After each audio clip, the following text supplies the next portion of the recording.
পাবনায় সাবেক কেন্দ্রীয় ছাত্রদল নেতার আগমন উপলক্ষে সংবর্ধনা সভা অনুষ্ঠিত হয়েছে।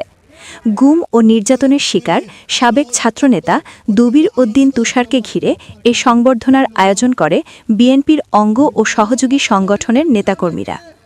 সিনিয়র রিপোর্টার জাহাঙ্গীর আলমের প্রতিবেদনে দেখুন বিস্তারিত। ক্যামেরায় ছিলেন সোহানুর রহমান। শুক্রবার দুপুরে পাবনার বেড়া উপজেলার সি&বি মোড় ও কাশীনাথপুর বাজারে সাবেক কেন্দ্রীয় ছাত্রদল নেতা পাবনার সন্তান মোহাম্মদ দবির উদ্দিন তুষারের আগমন উপলক্ষে সংবর্ধনা সভা অনুষ্ঠিত হয়।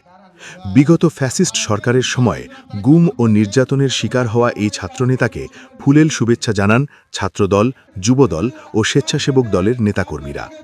সংবর্ধনা শেষে বিকেলে চীনাখড়া হাইস্কুল অ্যান্ড কলেজ মাঠে সাবেক 3বারের সফল প্রধানমন্ত্রী ও বিএনপি চেয়ারপারসন দেশনেত্রী মরহুমা বেগম খালেদা জিয়ার রুহের মাগফেরাত কামনায় শোক সভা ও দোয়া মাহফিল অনুষ্ঠিত হয়।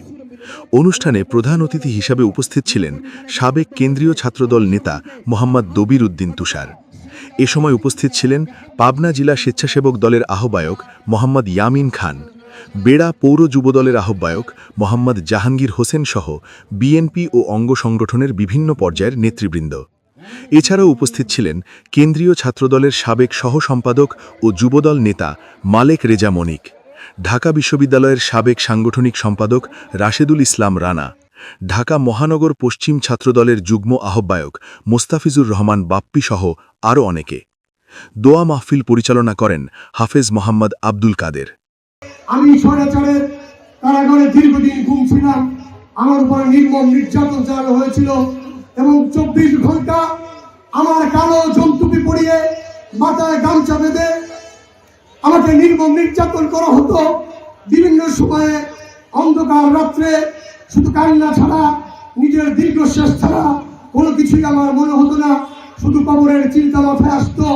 আমার সারা রক্তাক্ত শরীর নিয়ে দিনের পর দিন আমি যখন কারাগারে এবং অন্ধকার প্রকোষ্ঠে শুয়ে থাকতাম, মহান আল্লাহর কাছে দোয়া করতাম, যদি বেঁচে থাকি অন্তত নিজের জন্মভূমিতে আপনাদের মানুষের সামনে দাঁড়িয়ে অন্তত সালাম বিনিময় করতে পারবো।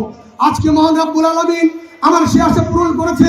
আজকে আপনাদের সামনে দেখতে পেয়ে আমি আমার ব্যথা বেদনাকে আমি ভুলে গিয়েছি। আমি আপনাদের কাছে কৃতজ্ঞতা প্রকাশ করছি। আপনাদের সামনে উপস্থিত হওয়ার জন্য মহান আল্লাহর কাছে আমি আবারও শুকরিয়া জ্ঞাপন করছি।